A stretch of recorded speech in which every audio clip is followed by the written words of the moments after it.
A good day to you all, and I see as it's second Pentecost day in a big part of Europe, and I understood also in the US, we don't have a lot of attendees, but we have David with us.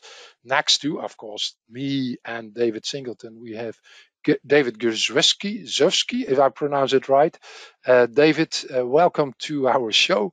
We decided to continue on this because it's also a preparation to my session this week on Days of Knowledge in Denmark. I sat down with you, David Singleton, so I'll call you Dave, David. Just discussing a number of things in the last couple of months since you attended my online course. And one of the things that came around was this topic on what to do on customer projects. So as you can see from the title, why bother about it, you could ask, because you can't sell that. So welcome everybody, if you're listening to the recording, to our 68th webinar. Me and David will discuss a number of things on this topic. Before we do, microphones are muted, but David, you're the attendee, the only one today. I'll probably will unmute the microphone so you can use it to step in to pose your questions. Nevertheless, I'll do my best to get the recording as quickly as possible on our channel. Might be maybe later because tomorrow I need to travel to Denmark. So, but let's see if I can get it done. If you want to be in the know, you might know this URL already by heart and don't need to register anymore. But if you didn't, feel free to do so. For this season, this will be the one but last session. We'll have one in 2 weeks' time. Peter Konijn came up after the previous session, the 2 weeks ago session I did with James Pearson under the title Real Life Experience with Test Automation, where we updated each other. What was James doing lately and what am I doing, have I been doing lately? And Peter came in telling, hey, this is what I've been doing lately, testing install code. So that's what Peter and I are going to discuss. He's going to show things. I'm going to give feedback on that. Be welcome to join in. I'm working already on the program for, let's say, the end of Northern Hemisphere summer. After my summer recession, Camille Sajak already has stepped in, but we didn't communicate that yet. We'll be somewhere in September or end of August, and another session with Xavier Mettler, a former Microsoft colleague of mine who went into another world than BC and worked on test automation, is going to talk on his view on test automation. Will be very promising. And as always, if you have any topics, feel free to step in to send us a mail to become a speaker or suggest a topic. And I just saw you stepping in, Thomas. Welcome also. We have 2 attendees today, and there will probably be a point where we're going to unmute the microphones, making it easy with a small group to let you pose questions. Before we start, thanks to our sponsor, Fornaf, who opened up also on today on their holiday. Thanks for that. So here we go, David. Welcome to this webinar. And we use this slide to give a short introduction on ourselves. And I was preparing, I thought, do I have a picture with me and David on it? And this was the only one I could find. And it's a bit funny. It's 10 years ago, NAV Tech Days, as you might see here on the upper right corner of the picture. That's the first time we met, David. So it's a kind of anniversary, you could say. If you would like to, yeah. If you would like to introduce yourself a little bit, feel free to do so. Yeah, so basically, I think I've been in Navision a long time, been doing a lot of different things, and as Luc said, we've known each other virtually for a long time. But it was 10 years, it's really quite a surprise, 10 years ago at NAV Tech Days where we first met in person, and it's been quite interesting. So although my journey through Navision has been a long way getting to BC, test automation is something that I had great difficulty understanding its importance. I did actually try to do a project for test automation in Navision 2013, and it wasn't really there. Even in the old days, in some of the older Navision systems back to financials, I did try doing test automation, and it just seemed too much work for what it was all worth and where to go. And as I see that it was coming good, I thought it is a growing market, it needs to be. And I looked at Luc and I said, maybe we should do something in different time zones to get your training into the Middle Asian time zone. And after doing the course with Luc, my whole idea of test automation completely changed. I didn't really understand it, and I was very much, do I really need this? And Luc has definitely opened my mind. So when he said he wants to do a presentation, a slightly different presentation this time at Odense, I thought it would be really nice to get involved and help out, because he's changed my mind. So I'm hoping that everyone else will have an open mind. All those people looking at test automation, it really is time now to open your mind and move forward. So that's brief. I don't want to tell too much about me, because my journey is much, much longer than that. And let's go with test automation. Back to you, Luc. Yeah, thanks. I think to add to this part, the threshold to take is one you described in a general way, but today's topic is, of course, especially on customer projects, which you are also a lot involved in. How do you get those one-off projects getting test automation included? And actually, I hope the people get that today too. It's not just that they need to get on it, but that you have a choice, that you offer a choice to your customers. So that's, well, let's see. So of course, just as a small advertisement, if you didn't know about my book, feel free to get one, of course, to support the work I did on it. But for sure, there are a lot of things we'll discuss today you will find in this book too. So I used the slides that I already prepared, or I'm using the slides that are already prepared for my Days of Knowledge session in Odense. It will be on Thursday. So you'll see directions on it. I don't think that matters a lot. So why bother about test automation on customer projects? You can't sell that. Exclamation mark, but also question marks. Is that really true? And I ran into this various times already in various different contexts, like teaching people, doing presentation, being on projects included by customers and whatever. So it's a valid question, and let's see what comes from it. For those that are present, and it's not a big audience, and I saw Xavier also joining in, I'm going to do a short survey. So the survey is actually asking you why you should bother. Can you sell test automation on customers' projects? Do you think so? Do you agree or don't you agree? I'm using Slido. So if you have a handheld available for the attendees, or if you don't have a handheld, but if you have a handheld, you could scan this QR code, or use just on your laptop a browser, go to slido.com, and you can enter this session ID, and then you would get connected, and then when I move to the next slide, you get a question, a multiple choice question presented. So let me do that. The QR code is also on that screen. So here, it's open to all of us present to connect. I see also Camille's stepping in. So feel free to connect through to slido.com through the QR code, or just go to slido.com and enter this session code. Yeah. So there's a disagreement on this question. You can't sell. There's one. So yeah.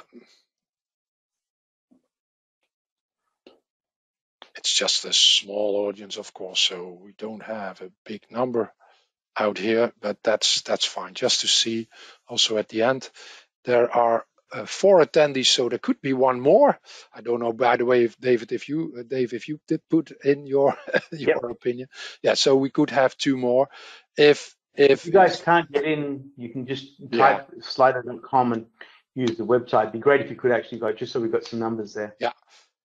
but if you don't, we'll continue. It's not a big essential part, but it's always nice. Surely if we would have a bigger number, but let's continue on this. So, okay. Yeah. But Camille this is said, sorry. Yeah. Sorry, Camille's just said, I cannot sell it. I must do it, and I think that's okay. really, Oh yeah. That's the same conclusion I came to at the end. Yeah, so that's a good one. Yeah, although, well, let's see the arguments we come across. But thanks for putting in, and we've got a nice distribution here. So welcome everybody. The session goal is to discuss guides on how to include test automation in customer projects. Yeah, so there is what we call in the Netherlands cold water fear for test automation for those who didn't start, or for those who might have started but didn't have a good experience, or everyday work. The daily work is taking so much of their attention, and they wanted to start, but they need to get peace of mind or whatever. The idea is to have you involved. Like when we started, David was the only attendee, but we're now with 4. We might unmute the microphone instead of using the question window, which we normally do, because we then have 30, 50 attendees, which makes it too difficult to get people talk and wait for the other whatever. But please be involved. This slide is surely also here because of my session in Days of Knowledge. Before we start, this one. Test automation is testing. This is, in my opinion, a very valid thing to look at. Test automation is not something, different from testing, some other discipline. Of course, you need to code the testing. That will be different. You code the test, but with test automation, you want to get testing covered. Yeah, the approach I'm taking at 4PS, where I'm currently part-time working, where I stepped in to get test automation to a next level, is let's not talk about test automation, but about testing. Let's get test defined, and from testing, define test, then decide which are worthwhile to automate, which do we have time enough for. So for me, let's say this is a kind of big sticker on my wall, or on the walls of my teams I'm working with at 4PS. This is what it is. Or you could, it's not just something different or something technical. So as a first statement, or a statement underneath. Before we continue, let's set boundaries clear. You can't sell test automation on customer project, was the question. Or what about test automation on customer project? What is a customer project? A customer project, we could confine it to, it's a pretended extension, a base project. Yeah, so you're extending something on the base app of Microsoft, or on another extension specifically for this customer. It's a one-off, it's an individual project. Yeah, so it's not a product. You could have a product also in the bigger project, because they're using a standard product. For sure, they use Business Central, but it could also be a extension from your company, which is on AppSource or whatever. But the customer project part is confined to a PTE. Yeah, so it's not about repeatable business as such. It's just a single thing, which might become repeatable business, but that's not the focus. Yeah, one-off things. So we take this setup. We have a couple of cards. Yeah, on which we did put some questions. We didn't have the time to randomly pick things, so they're set in a certain order. And let's see if time given, we can run through all of the things. On each of the card, there is a question, and the question is posed to me and Dave, but you could say it's also posed to all of the attendees. Think about, maybe make your notes. You could write, of course, in the question window, but as said, we might unmute the microphones as we're not with a big number of people. So a couple of relevant questions to ask about current test effort, the current test effort in that customer context. Yeah, so not the project as such, but what is the test effort at that customer always? You're probably doing a next PTE or continuing on the existing PTE. How have things been tested before? Yeah, so in the context of customer projects in general or a very specific one. So let's take the first card. So what is the current test effort? I think that's a relevant question to ask about the customer you're involved with. Yeah, it might be a new one on BC. It might be a long running one. It might be people that do their testing themselves that have always been relying on their partner, whatever. What is the current practice? So for me, do we ever actually see that panel on the right? I don't think we ever see that, do we? Sorry, what did you say? We never see that panel on the right. And the panel on the right, oh, the one The on the picture on the neat right, one, we yeah, never the see neat. that. Yeah, true. Well, well, it depends on. I've been involved with a couple of customer projects, and you could say the right one is a neatly organized one. The left one is chaotic, where you could say from chaos creativity comes around, but then you might not be in the known of what you've been doing. I guess, yeah.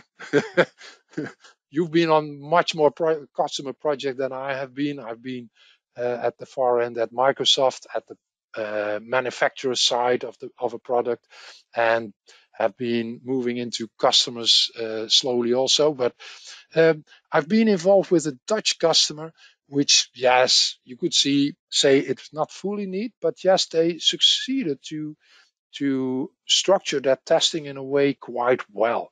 But what they found out is that, yeah, it takes quite some effort to get from the left part to the right part. And is that an effort you can afford to be doing every time again? So, but nevertheless, do they have a test effort? Yeah. And what does it take to do that? I don't know how your mind is running right now, Dave, but feel free to step in while I'm talking and stop me a little bit. Yeah, I think that the issue is that getting from the left to the right is very difficult. But once you're on the right, maintaining it, as long as you meticulously do it every day, put the little bits away, it's actually it's easier to maintain the right. It's just a big job to get there. Yeah. At 4PS, when I started last summer, they had done, I think it was already 1.5 years running, well, running, maybe not running, started running, that they started to organize all their tests in a test management tool. Yeah, so that it was clear we have, let's say, this number of tests.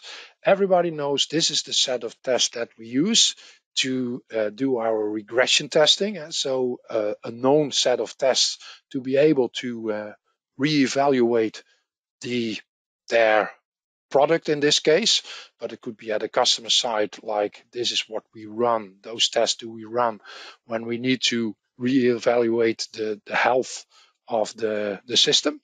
And they also started to categorize them in critical, high, medium, and low test cases. So they knew every time we need to run the critical, we run 75% of the high, we run 25% of the medium, and anything else time given will also be done. So we have actually, I'm part of it, a plan of how to address a regression test run. Yeah.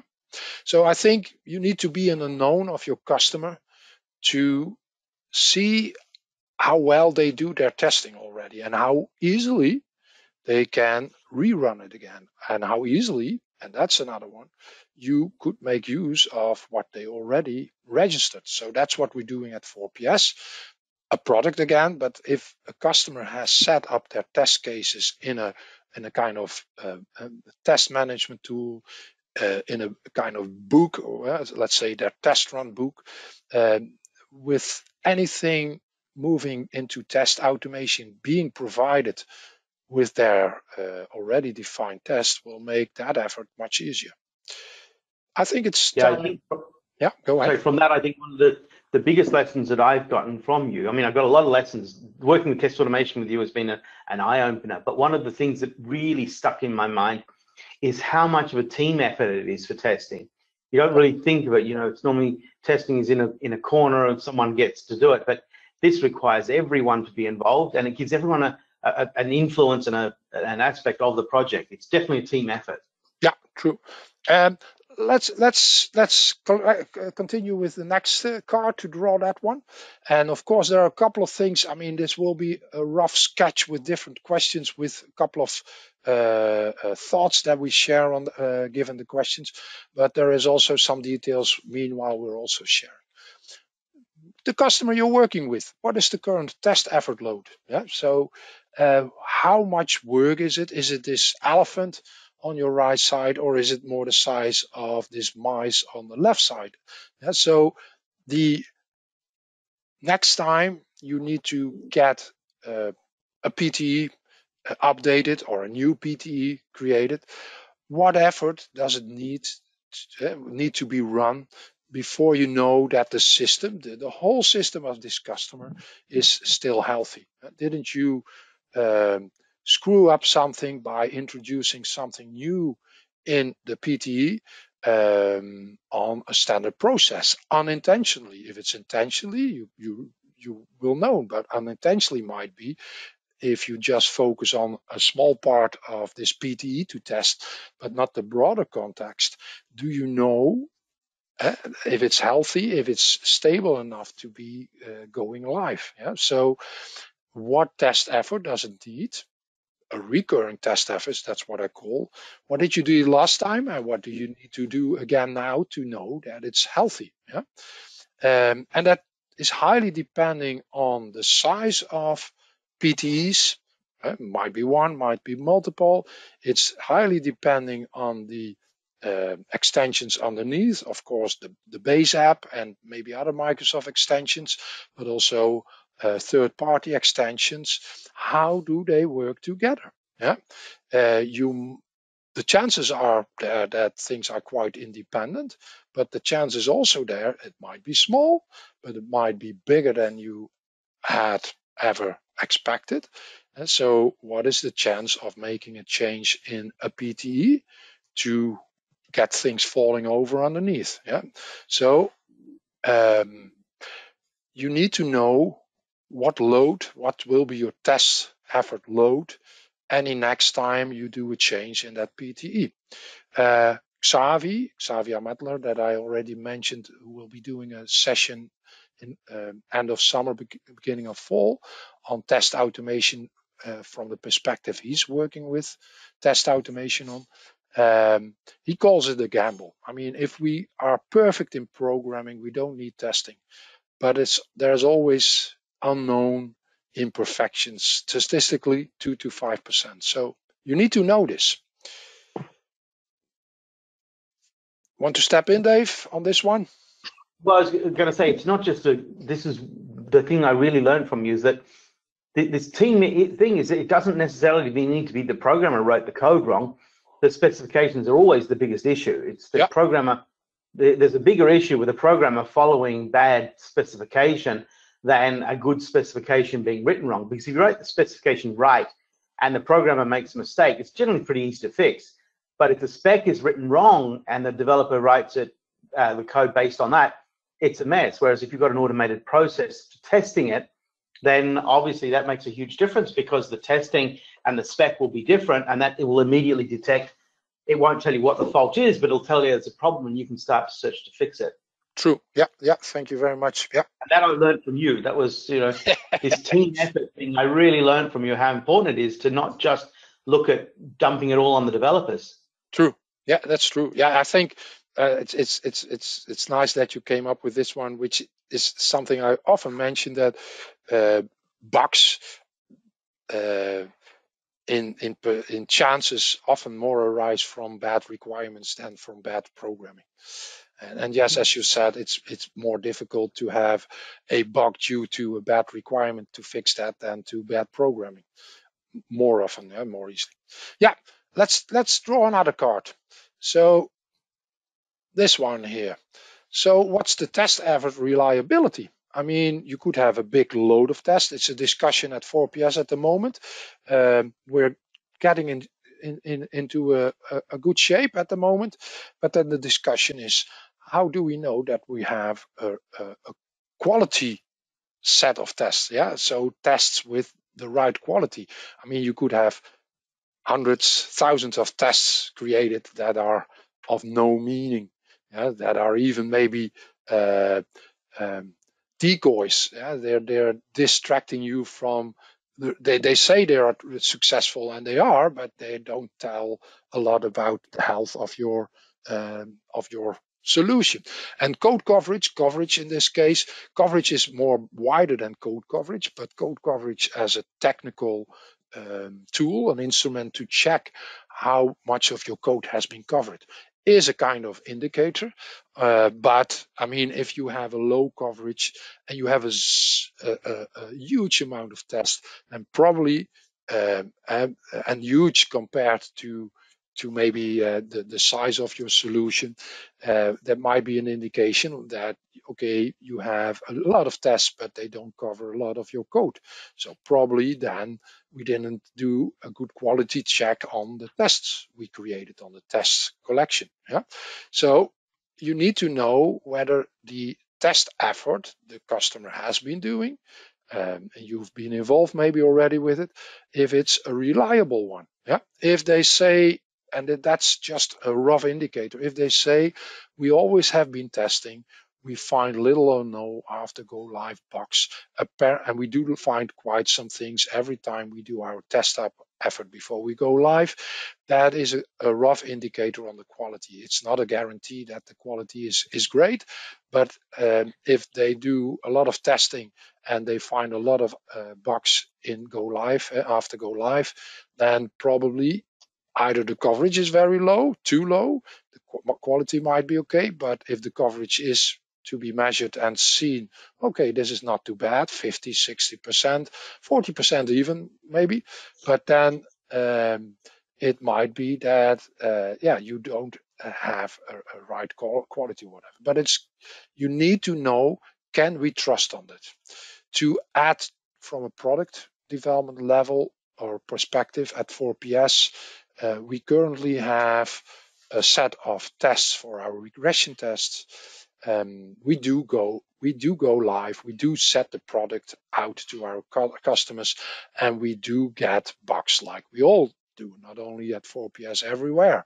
But the rate of bugs is not dramatic. It could be better, to be honest, and we're working on it. We're improving on it, but it shows that the set of tests we have is a quality-wise, let's say, it's not too positive, a reasonable one, a sufficient one. Yeah. If that weren't the case, we probably would have gotten much more bugs. Yeah. Feel free to step in, Dave, if you want to. Yeah, I was going to say with this one thing that I had difficulty comprehending is that once you've finished developing all your test automation, some of the tests need to be completely removed because some of those tests are only relevant to the initial process. Like, for instance, I think one used an example of entering a unit of measure into a field. Once that's tested, it doesn't change in that particular field. Running it with 15 different UOMs and testing this, it becomes irrelevant, and you need to remove that. And I think that's another thing, is that the test patterns can become, or the automated testing can be huge, and you do have to reduce it down. Otherwise, you just won't get the coverage because you'll be repeating the same thing over and over. Yeah. So good example. Again, all these steps are so important. True. Yeah, that's and actually that's part of quality also. Eh? So the quality assurance is about making sure, of course, that the product is quality wise okay, but also that the product is has a good quality to maintain it easily, to continue with it, and not drag this. You could say this heritage of having those nitty gritty tests with you. They could be worthwhile still to keep them somewhere as a kind of thing like unit tests direction, where you might get into need to update something, extend something on it, and then those smaller tests could be meaningful. But this unit of measure example, typically unit of measure will be used in another bigger scenario where you need to have an item with a unit of measure which needs to be created so that code will be hit anyway. Yeah. And by the way, about coverage, before we move to the next slide, coverage is explicitly put here as coverage, not just code coverage. Code coverage is, of course, a way of measuring it, which is a doable thing, although don't make it the holy grail. Code coverage is in the end like 80, 90, 100% of code coverage is not going to save your ass, if I may put it that way. You might still have a lot of functional flows not covered at all. Yeah, you could have if you're on the technical side, a lot of if statements, case statements, making up all together the different choices, different flows through the code. 1, 2, 3, 4, 5 flows or 10 flows might cover all the code, but don't cover all the functional flows. Yeah, so that's also an important one. Yeah. Next card. What is the test effort lead time? With everything set so far, which is very important, this one is maybe an easier pointer to think about, and this is all the questions are in this broader context of what about test automation for customer project. The statement is you can't build that, or you can't afford to do that. But this one is maybe the most simplest and the most openly viewed one for customers to decide, or you running a project with a customer, that you might want to get in test automation. If your effort lead time, your test effort lead time is short enough to be done in a day, and you're going eventually, we're all being pushed that way. We all want to, maybe not all, many of us want to achieve going into the cloud, then you're hooked into this monthly update. Yeah, you can postpone it for some while, but one way or the other, if you would postpone the update of a cloud environment, it will need to be updated one day, and that one day is coming near within 60 or 90 days, and then the next one is ahead, etc. You should be able to do your testing, whatever it is, however big it is, within this monthly update period. And of course, being able to do that in 1 month will probably not be a useful one, because then the next one is coming up, and if 1 month lead time is done or is accepted, you are not able to fix the bugs for the next update again. So if you can do all your tests in 1 day, yeah, there is an argument to say we're not going to automate the test. We can do it in 1 day. We can fix the bugs. We're getting into a good mode of doing this frequently, efficiently, with high quality, and probably you don't need to fix a lot of bugs every update. Yeah, so if this short pencil is a 1 day thing, yeah, who am I to say to the customer, you should get test automation in place because of this? Now, if it's becoming a week, then I think the discussion will turn into the other side. Yes, probably we need to get our manual testing effort replaced by automated effort. I agree, as David, as you repeated Camille's statement, I cannot sell it, I must do it, test automation. I think it becomes clear and more clear with lead times of your test effort that probably more and more we need to get with customers into test automation mode. But okay, there is a couple of things more to be said. David, any thoughts on this one from your side? Yeah, I mean, we all know time is money, and generally as a project takes longer to happen, it costs more. Yeah. So when your lead time is low, your cost to repair something is going to be quicker. So it's not just that it's a day, but it's the effort that goes into it. And generally, if you're going to find out your bugs quicker, then you're going to fix them quicker. They're going to be cheaper to fix.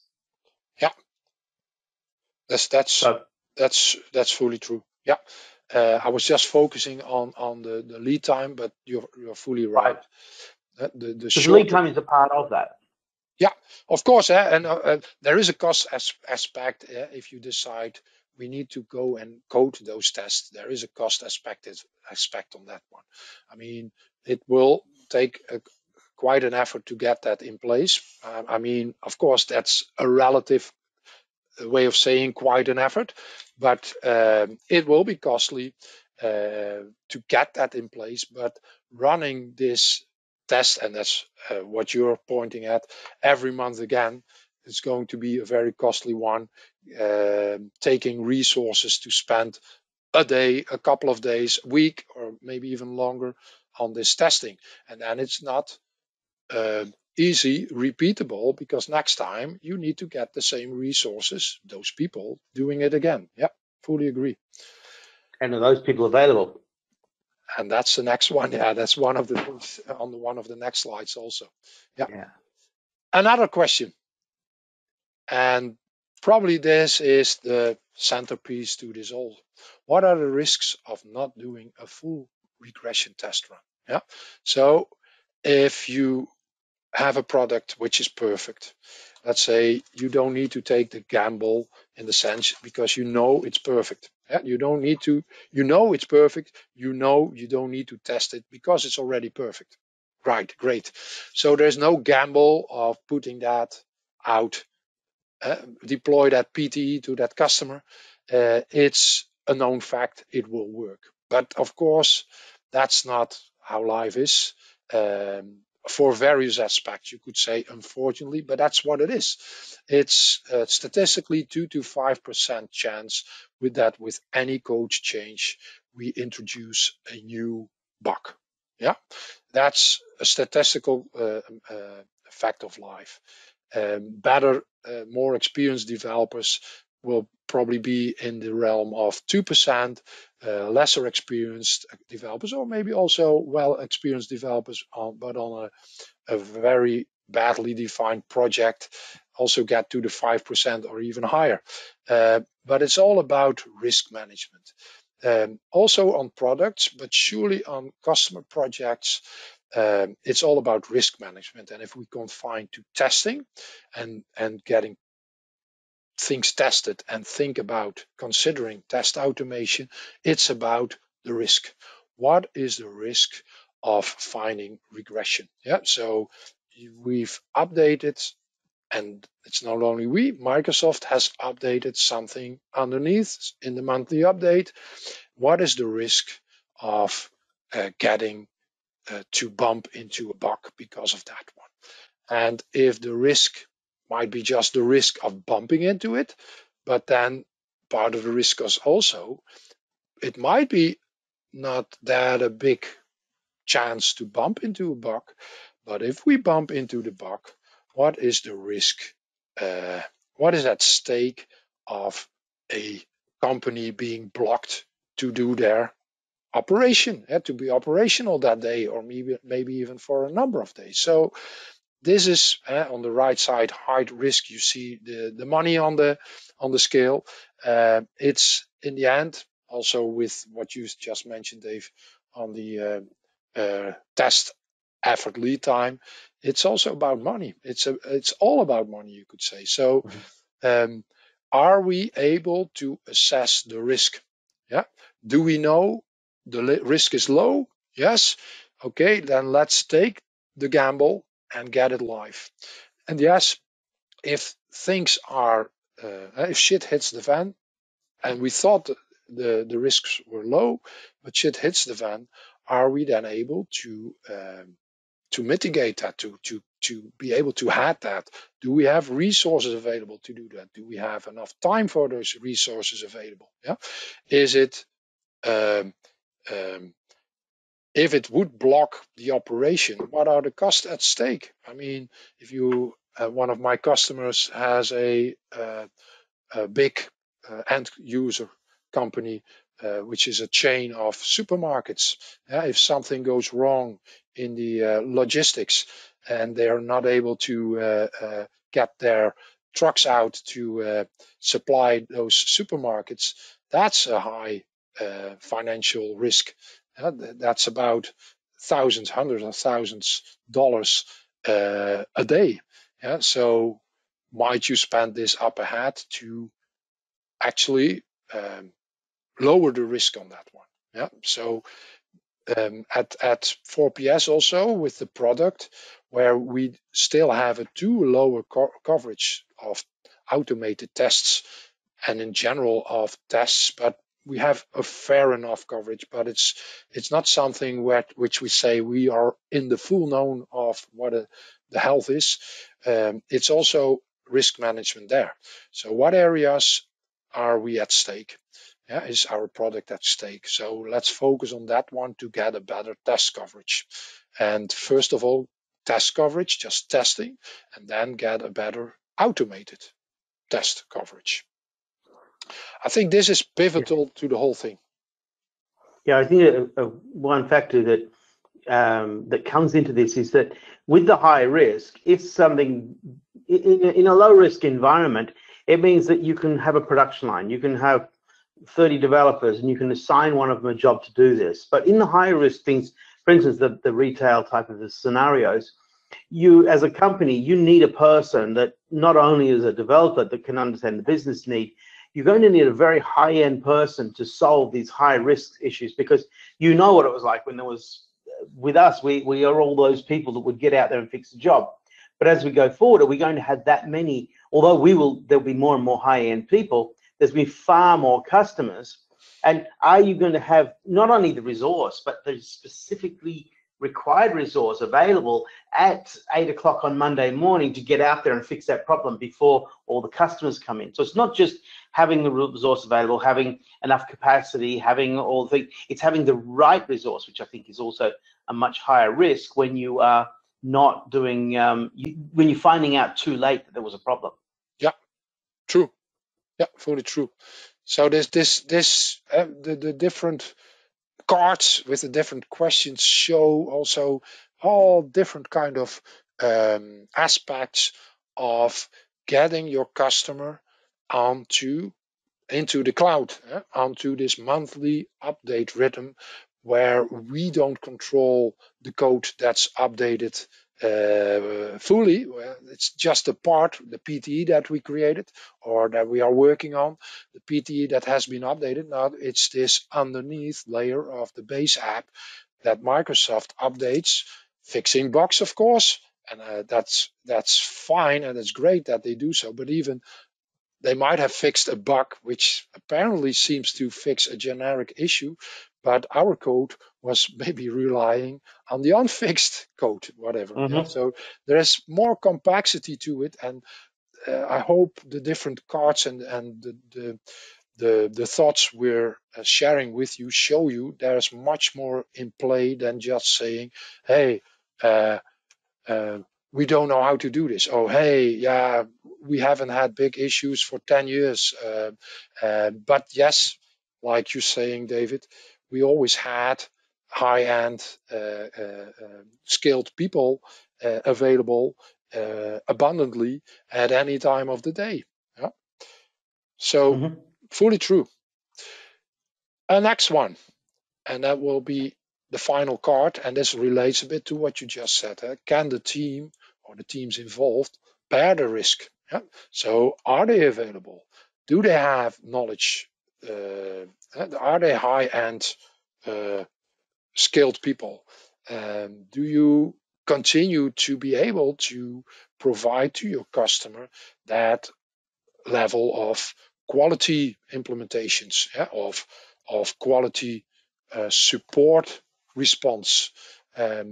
More and more, we're all in this same boat, in this, let's say, part of the sea with some sharks there, and maybe some more on your side and some less on your competitor or your colleagues kind of setting. But are we set to do that? And we're all in this boat where we at least that's my understanding, around the whole globe, have difficulty finding new resources, user resources to replace people. And I'm one of these dinosaurs getting closer to my retirement, so I need to get to be replaced in 8 years or something, and that's quite a way to go. But when I joined 4PS, there were a stretch of 3 colleagues retiring. That were the first ones retiring at that company. Do you find replacement for that? And it's not easy to find new young people, and surely not experienced just like that. They need to get to learn the whole thing. So um, if you get test automation in place, if you get well-defined test sets, even if it's not automated, it will be much easier for people stepping in to test their work. A part of the things I haven't elaborated on in this session, but in other sessions, is the working on a test plan. It's something in one of the next sheets coming up, but setting up a test plan, just as a plan how you're going to test it at a high level description, already raises quality, already enables developers to test their work before they hand it over to dedicated testers or functional roles in general. Yeah, and one of the things which obviously when we started doing this project together, I was the protagonist, but you've just convinced me so much that I don't have anything negative to say anymore, because you answered all my questions. But one of the things that did come out of it for me was that if we look at, we're looking at PTEs, we're looking at customer solutions, but let's look at 3 business models. One is selling PTEs, i.e. Navision, right? If you're doing a PTE, that's Navision. Then you've got add-ons, you've got horizontal solutions, selling them in marketplace.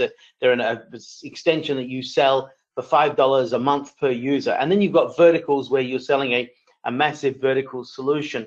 Now, should you have 3 different business procedures and 3 different teams for each of those?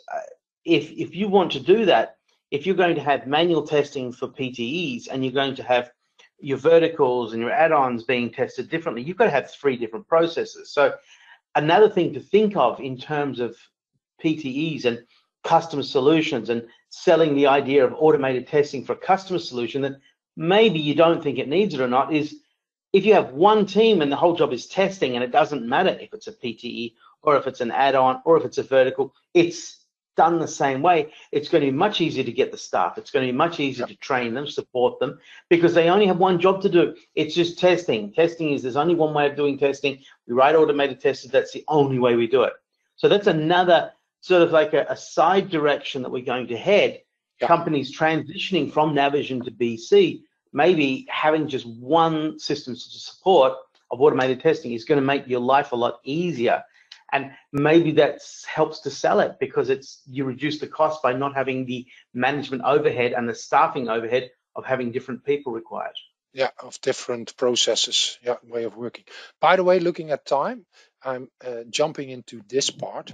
I had some other slides. We might revert to that if there's a bit time left. But what led me to this was actually also a discussion with a customer. The different questions we just raised and elaborated on, but I suggested to them, you need to offer a kind of insurance. So you need to offer that on one hand, yes, they're stubborn and they want to stick to how they did it in the past, even though you would move with them into this monthly rhythm. No, we're going to do it testing like we did. And that's what I called the yellow offering, the yellow insurance offering. And the other side of the spectrum is the green one, the safe one, the fully insured one. So here, like a dentist, and they've elaborated on that one, but let's keep that one short for now. But let's say you have good teeth, you don't ever have to go to a dentist, might do a check once in a while, but you don't need to have insurance because you have healthy ones. My teeth, when I was young, I had too much sugar. I don't think I I have strong teeth, but I did get some holes in it due to that one as a youngster, and I'm now suffering from that one. So some things have to be replaced. I have a root channel treatment a couple of times already. So yes, I am profiting from an insurance. But yes, if you're strong, why should you insure it? If you know that the way we did it in the past can continue in the future, please go ahead. Yeah. So I think you should offer your customer a choice, and if eventually they pay, yeah, eventually they might be stubborn the way they are. You might try to convince them. You might succeed. You might not succeed. But I like to get loose from we need to push them into test automation. No, that it's something we're going to offer them, and that's on the next slides. So one is insurance one. We trust our current trust practice. We've got strong enough teeth. Yeah, we got strong teeth. We don't need actually a real insurance. Yeah. Yeah, I see you in Odense, Camille. I see he needs to leave, but we'll discuss more there. And this is the yellow side. So let's say this is what it all has been so far. And the green part is we want to fully safeguard our solution. Just we sure our teeth are not strong enough. We want to be insured so that if shit hits the fan, we are set to have that one, to solve it. Yeah.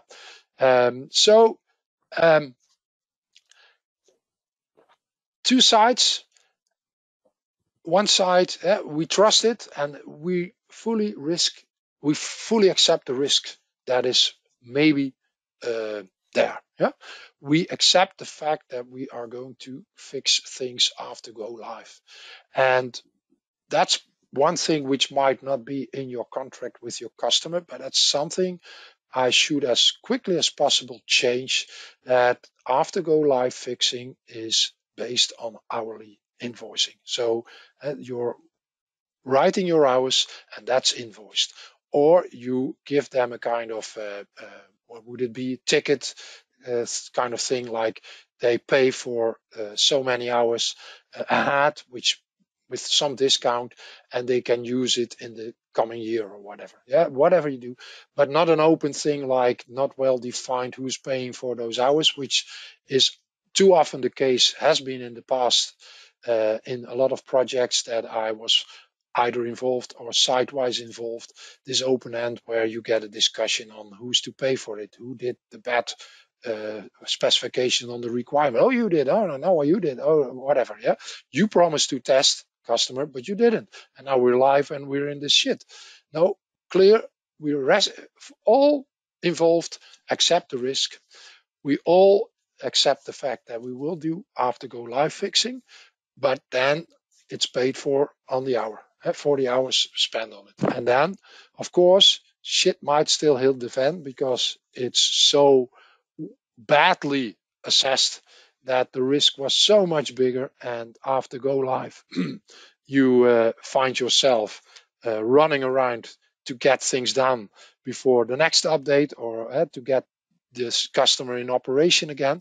But then, of course, you didn't go do a good risk assessment up ahead or a good agreement on that. But the left side is like, okay, we continue this way, but the acceptance is there. The other side, the green part, is that we do full-blown QA, which means we plan our tests, we design our tests, we automate our tests, we build pipelines to get the extension built, to get the test run, to run them on the next minor and next major. So next minor is Microsoft is already working when they released the last cumulative update on the next one, and it's not yet released, but you have the code available and you can run your pipelines on it. The same applies to next major, and if you run, you're able to build it, the tests are positive, so they succeed, you're in the known within that context that of course, Microsoft might fix something in the last couple of days and then shit hits the fan, but then it's not yet released. Yeah. And anything in between, yeah, you could have insurance 3, 4 variation. So you could say on the left side, it's not too much different from what we're used to. We might change a little bit in the contract about the financial part. On the right side, we offer you a new kind of insurance. Yeah. And well, you could maybe like a menu allow them to pick out a couple of things. But find your way to offer them something, give them a choice, make them responsible for it. If you push through their throat insurance 2, it might be a more difficult one than if you give them the option to do that. Yeah. So that's this offering. And yes, the challenges here are, do you have and your customer enough resources to execute on that insurance 1? Of course, that applies on insurance 2 also, but 1 could be dramatic, that you need 5 people at one time to solve everything, to be helping your customer to get operational within a reasonable time. Yeah. So are you set to do insurance 1? Yeah. And on the other side, are you set to offer insurance 2? That means you need to get your people skilled. Yeah. You need to have infrastructure to have pipelines running. Yeah. Azure DevOps, AL Go for GitHub. So GitHub Actions. Do you have the financial power to build this up? Yeah. So these two sides are challenges that you need to be addressing. Yeah. To be sure that you can provide this insurance, whatever it is. And there's one last slide on this side. Yeah. There's some risks out of our hand, and that's the monthly update of Microsoft. Yeah. It could be that their changes the flow. Yeah. So it's not exactly working as you used to, but it does work. Yeah. There's a workaround to have this. But it could also corrupt your flow. It doesn't mean it's fully corrupt. It doesn't operate at all. It could be blocking. You could also find out a workaround for it. But the worst that could happen is that your extension does not longer fit on their new base app. Yeah, their updated base app. So if you didn't test this up front with next major, next minor, you'll get hit once they're going to update that customer environment. Yeah.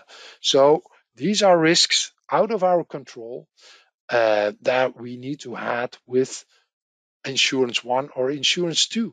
Are we able to do that? Yeah. So there might be workarounds for some level of changes, but there could be standstill ahead for us. And are we set to service our customer on that one? As a last slide, we're getting to the end, but we might get a bit across that one. A surplus to insurance 2. For insurance 2, you need to set up a test plan for each requirement. How are we going to validate that? This means you will feed back on your requirements. You will get better requirements. You will get better knowledge assurance. The developers, testers should all be included in this, not just functional roles. The customer people, the key users should be involved.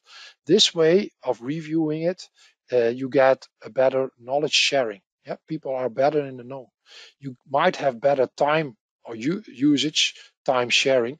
It doesn't need to be a functional role only working on the requirements. As the experienced developer has knowledge, they might pick up that role. Yeah. So adding maybe shortage of right resources. You get better testing possibilities while developing already. Yeah. Feedbacking on your own code if you're a developer. Just delivering and not sure, no, you get to test it already. You're much sure about the quality. You're closer to first time right. It might take a little bit longer than previously, but you have lesser rework. Yeah. And you get easier test automation in place because tests have been defined and you just implement them. You know what you need to implement. Yeah. And this is what I also added to it, David, as you mentioned it on that slide of that guy in that small boat in between some sharks. You get a more uniform workflow and skills management in your company. Yeah. So that's a big surplus of insurance too. Insurance too, I think eventually, but still prove it. Yeah. But you might find out in the end it will be more efficient and a better service to your customer. But it's something you need to grow into. Okay, hope it all makes sense. And now before we end, what do you think right now? Let's do the survey again. Of course, I saw 2 people left already, so it's not, but for yourself. I hope we gave you some arguments enough to consider test automation a valid thing. Yeah, so you can't sell. This is still a disagreement, maybe still the same one, whatever. So I think you can sell it. I hope you gave you arguments enough. Yeah, and it's not something. I fully agree. It will not be a straightforward exercise, but don't walk away. Set yourself up to give your customer a reasonable choice, and also show them that you understand what is at stake. Yeah, that you're set to do it the insurance one way, you're set to do it the insurance 2 way, or you're also maybe set not to be able to do it the insurance 1 way, but you have valid arguments. You can tell the customer why, and let them help you invest in getting insurance 2 in place or something in between. Yeah, I think we're past the point in time, and point in time not related here to the webinar, but in general, we're past the point in time that we would not be able to sell it to our customer. If you're not able to it, make yourself able to do it. Yeah, start preparing for it. Customers will ask you for it more and more. My competitor has a solution. It's tested every night automatically. Why aren't you able to do that? Yeah, have a good answer for that one. Okay, let's open up the microphone for those still left. If you want to step in, I see James still here and Thomas. If you have questions, feel free to step in. Yeah. Just Thomas just asking for clarification that you can sell it, so you disagree that you can't. Yes, it's true. A double negative. Yeah, it's true. But actually, it was confirmed. Is it economically viable? But you can sell it. You can sell it, yeah. And you have to find out how you make it economically viable. But I think you cannot evade this. You might succeed. I mean, if the product is perfect, you don't need it. If you can do a test run manually within a day, stick to it. If you don't have skills yet, if you don't have trust yet, if the customer is not convinced they should, well, get them doing those tests every month, 1 day, and maybe after bug fixing 1 day again. But then you can still handle it. Yeah, if the test run takes more than a couple of days, getting to a week, you're not set to update every month. Even though you might not change the PTE, Microsoft changes the code, and how do you know if that's still running? Yeah, so that's what this whole discussion is about. It's not inevitable that you should do it right away. It's inevitable in the longer run that you need to have an offering, an answer to your customer. Okay, thanks. Hello, everyone.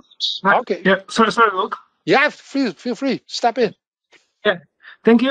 Yeah, first of all, I think that this was a very great session. So thank you for this. You're welcome. I have maybe one question. What do you think? How to start when you have already a project that went go live like few months ago, but then the customer decided that it's too risky to have no automation, especially after last issues with last major update.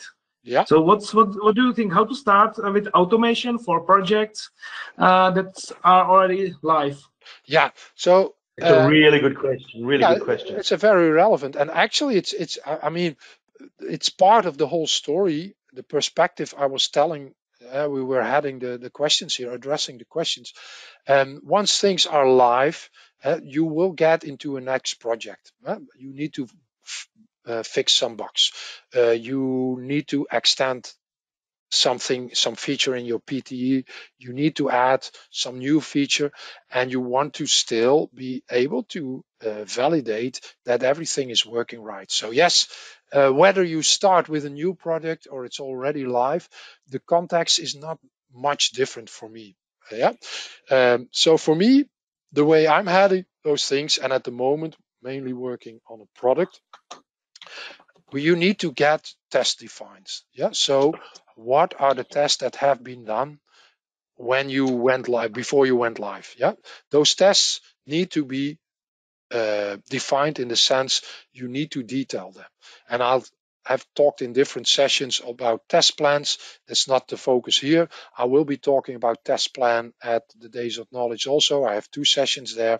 I might set up a session again on Areopa to do that, but define first high over what is the set of tests that validate the feature, or the different sets of tests that validate the different features that are part of your PTE. Yeah. Then what I call a design them, so you know the different details of that. Not just I need to do this user action, but before I'm able to do this user action, a detail is what is the data setup needed for that. And at the end, once you've done that user action, what are the typical things to verify? Did this value become the new value? Did those ledger entries have been created with the different details, the relevant details? Then it's still not automated, but you have a reproducible set of tests. It's clear what needs to be tested. And if it's clear what needs to be tested, then the next thing is you can automate them in general. Yeah, there are some things that might be a challenge technically, and you need to get something to work around that. But nevertheless, it's clearly defined. And that's where I always urge people to start. Define your tests. That's what everybody involved can do. A dedicated tester, a functional consultant, a product owner, whatever role, even developers. Media, junior, or surely the senior ones, but everybody can define that. Others should review that. It's not a one-person exercise, as David already said. It's a team effort. The team needs to get included. The team needs to share the work on that one. So if you get that set after go live for any next run, you have then a set of tests defined. You might not have automated, but get that automated in due course as quickly as possible, whatever that is. Does it make sense? Thank you. You're welcome. Yeah.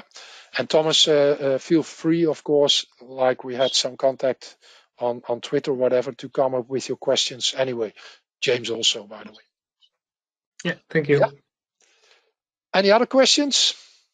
No, James left. So Thomas, any question left from your side? No, I think that I think I'm fine. Thank you. You're welcome. So let's then end off. It went a bit too quick. So thanks for being here, Thomas, and all the others that already left. If you have any questions, of course, this will be on YouTube. You can put it as a comment there, which makes a lot of sense because then others see it. You might also send questions to my personal email or this Areopa webinars email. David, thanks for being my partner in crime. It's of big value, and I'll update you on what I come across during the Days of Knowledge presentation in Odense this week. So thanks. Okay, well, I'm trying to get to Tech Days. I don't know if I can get there or not, but I hope we'll meet there. Yeah, I'm going to stop the recording right now.